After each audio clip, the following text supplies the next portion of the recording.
Water heater time. I've already drained it. That sounded weird. Drained it with the whack pump. No, it's not whack, it's good. But this, I had to take off the freaking door and this huge 6-7 foot piece of freaking wood to get this stupid thing out because I couldn't get it past here. It was really pushing on this. As a matter of fact, it was kind of bending it a little bit. Easier to take this off than to uninstall this. So, I found this on a job earlier. You can use it on gas and water, so getting this all prepped. Bradford white. I'm telling you right now, if you're watching this, do not buy Rheem water heaters at the big box stores. Lowe's, Home Depot, freaking pot, Home Depot. Because it is a nightmare to try and get these things fixed. But 2019, already kaput. I put this one in about 2 months ago. We're gonna do the exact same.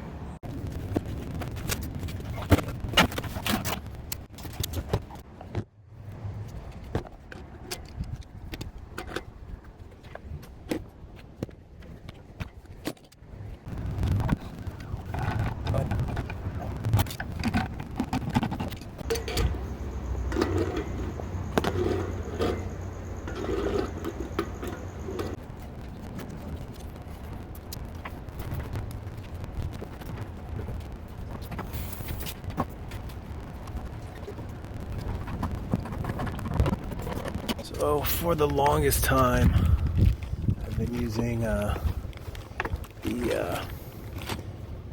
Everflux. No, I did not say the F word. With the yellow solder with the antimony in it, but I switched over to the Silver Bright because this has the lowest melting temp of 410. But I had a leak with these two, so I'm gonna try tinning flux with the Silver Bright, as I've heard these two are a great combo. So let's give it a try.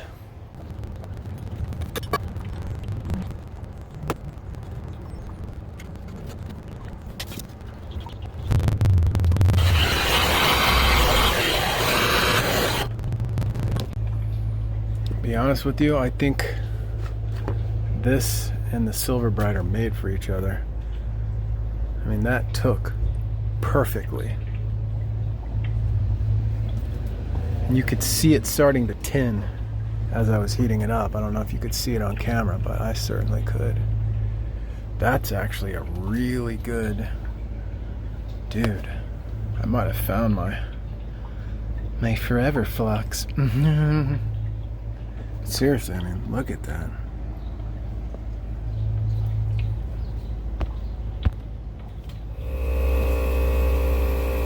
It's too high. It's too high.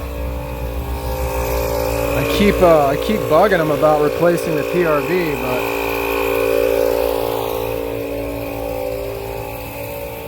thing's busted.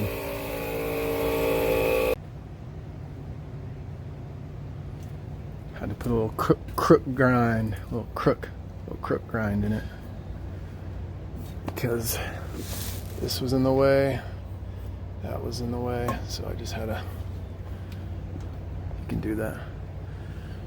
Just gotta write the PSI on it. That's it.